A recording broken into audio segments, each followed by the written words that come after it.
అనుకుంటున్నారా?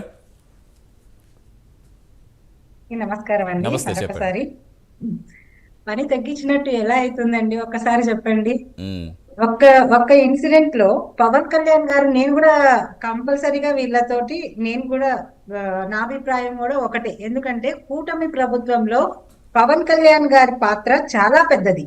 ఈ రోజు తెలుగుదేశం పార్టీ కూటమి ఈ ప్రభుత్వంలోకి వచ్చింది, అధికారంలోకి వచ్చింది అంటే పవన్ కళ్యాణ్ గారి పాత్ర దాదాపు 70% ఉందని నేను గట్టిగా నమ్ముతాను. ఉమ్, ఎందుకంటే పవన్ కళ్యాణ్ గారు అనేవారు లేకపోతే బీజేపీతో టైఅప్ కావడము టీడీపీకి చాలా కష్టమైనటువంటి పద్ధతి. ఉమ్, కానీ టీడీపీని ఈజీగా బీజేపీకి దగ్గర చేసినారు పవన్ కళ్యాణ్ గారు. పవన్ కళ్యాణ్ గారి ఫ్యాన్స్ ఫాలోయింగ్ కానీ, పవన్ కళ్యాణ్ గారి స్పీచెస్ వలన కానీ, యువత వలన కానీ మొత్తం టీడీపీకి దగ్గర చేయగలిగినారు.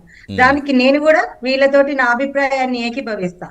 కానీ పవన్ కళ్యాణ్ గారు ప్రతి ఒక్క ఇన్సిడెంట్ లో, ప్రభుత్వానికి సంబంధించిన ప్రతి ఒక్క కార్యక్రమంలో, ప్రభుత్వం చేస్తున్నటువంటి ప్రతి ఒక్క పద్ధతిలో కూడా ఎక్కడ సమర్థన లేదు, దాన్ని అట్లని తిరస్కరణ లేదు.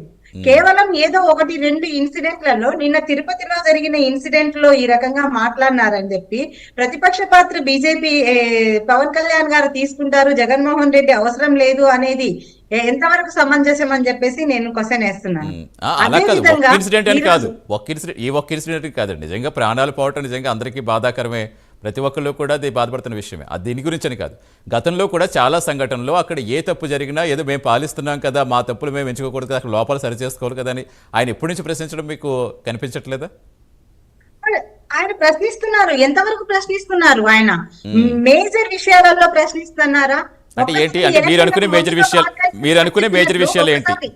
మీరు అనుకునే మేజర్ విషయాలు ఎలక్షన్ ముందుగా పవన్ కళ్యాణ్ గారు చెప్పారు 30,000 మంది వాలంటీర్లు మిస్ అయినారు, మహిళలు మిస్ అయినారు అని చెప్పేసి. ఈ రోజు ఏమన్నా ప్రభుత్వం అధికారంలో ఉన్నారు పవన్ కళ్యాణ్ గారు, 30,000 మందిలో ముగ్గురన్నా తీసుకొని వచ్చి కాపాడగలిగినారా? ఎక్కడున్నారో ప్రశ్న సమాధానం చెప్పగలిగినారా? ఈ రోజు విశాఖపట్నంలో స్టీల్ ప్లాంట్ ప్రైవేటీకరణలో భాగంగా దాదాపు 6 నెలల నుండి వాళ్ళు ఇది నిరాహార దీక్షలు చేస్తున్నారు. దాని గురించి ఏదైనా మాట్లాడగలిగినారా? కోర్టుల గురించి కానీ, మెడికల్ కాలేజీల గురించి కానీ, లేదంటే ప్రభుత్వంలో ఉన్నటువంటి అధికారులకు జీతభత్యాల విషయంలో కానీ ఎక్కడైనా కానీ మాట్లాడగలిగినారా?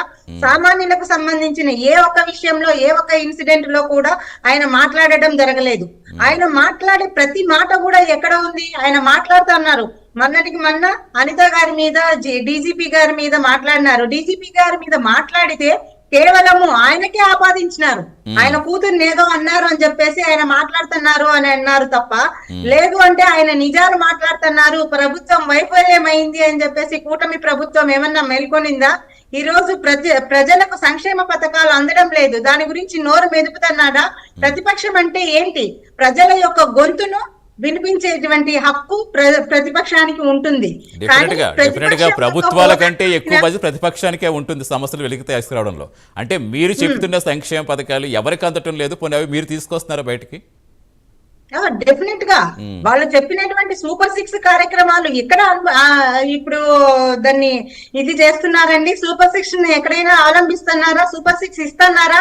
పెన్షన్లలో దాదాపు 7 లక్షల మందికి పెన్షన్లు తీసేసినారు. ఈ రోజు మా ప్రభుత్వంలో ఉన్నటువంటి 7 లక్షల పెన్షన్లను తీసేసినారు. ఆ 7 లక్షల పెన్షన్లు 7 లక్షల మందికి రాలేదు అని చెప్పి పవన్ కళ్యాణ్ గారు మాట్లాడగలుగుతున్నారా? ఈ రోజు అమ్మఒడి కార్యక్రమం జరుగుతా ఉంది. అమ్మఒడి కార్యక్రమం జగన్మోహన్ రెడ్డి గారు ఉంటే మార్చిలోనే వేసేవాడు, కానీ ఇప్పటికి కూడా ఆ అమ్మఒడి కార్యక్రమము పడలేదు. ఇప్పుడు అమ్మఒడి యొక్క కార్యక్రమం పడలేదు, మీకు 15,000 రూపాయలు ఇస్తాము అని చెప్పినటువంటి చంద్రబాబు నాయుడు గారిని ప్రశ్నిస్తున్నారా? ఎక్కడ ప్రశ్నిస్తున్నారు? ప్రజల గొంతుకని ప్రశ్నిస్తున్నారా? లేదంటే కేవలము అధికారులకు తను కూడా డిప్యూటీ సీఎం గా ఉన్నాను, నేను ఒక దర్పం అనిపించుకోవాలి అని చెప్పేసి ఏమైనా ఆయన మాట్లాడగలుగుతున్నారా? ఇంకొక విషయం చెప్తాను. రాయలసీమ, ఆంధ్ర, కోస్తా, రాయలసీమ ఈ 3 రాష్ట్రాలకు, 3 ప్రదేశాలకు సంబంధించి కోస్తాలో గాని అటు రాయలసీమలో హైకోర్టు బెంచ్ ఇస్తానని చెప్పినారు చంద్రబాబు నాయుడు గారు. 2014లోనే హైకోర్టు బెంచ్ రావాల్సింది. జగన్మోహన్ రెడ్డి గారు ఆ విధంగా పావులు కలిపినారు. ఈ రోజు మళ్ళీ తీసుకెళ్లి అమరావతిలో హైకోర్టు బెంచ్ ని విలీనం చేయాలనుకుంటున్నారు. అక్కడ పెట్టిన లోకాయుక్తను కూడా హైకోర్టు ప్రాంగణానికే మార్చాలనుకుంటున్నారు. అసలు అమరావతి మీద ఆయన యొక్క వాయిస్ ఏంటి, ఆయన యొక్క నిర్ణయం ఏంటి, ఆయన ప్రజలకు ఏ విధంగా ముందుకెళ్తున్నారు అనేది ఏమైనా ఆయన గట్టిగా బయటకు చెప్పగలుగుతున్నారా? చెప్పడం లేదు. ఆయన ప్రతిపక్ష పాత్ర ఏంటి? Moreover we accept that Pawan Kalyan garu ఇప్పుడు ఉన్నటువంటి ప్రభుత్వంలో మొత్తానికి లోకేష్ గారైతే ఏమి, చంద్రబాబు నాయుడు గారైతే ఏమి, లేదంటే బీజేపీ మంత్రులైతే ఏమి, అందరికంటే కూడా పవన్ కళ్యాణ్ గారు ప్రజల యొక్క దృష్టిలో చూడగలుగుతున్నారు. అంతే తప్ప ఆయన ప్రభుత్వానికి వ్యతిరేకంగా ప్రజలకు దగ్గర చేరువ కావడం కోసము ఏ రకమైనటువంటి పరిపాలన చేయడం లేదు అని చెప్పేసి మేము గట్టిగా చెప్తా ఉన్నాం. రైట్ అండి. జగదీష్ గారు మీ ఆన్సర్ ఏంటి? మేడం మాట్లాడిన దాని గురించేనా? ఎస్. ఇప్పుడు అంటే సూపర్ 6 పథకాలు ఎక్కడ అమలు చేస్తున్నారు అలాంటి వాటి మీద ప్రశ్నించడం లేదు. సో ఇలాంటి వాటి మీద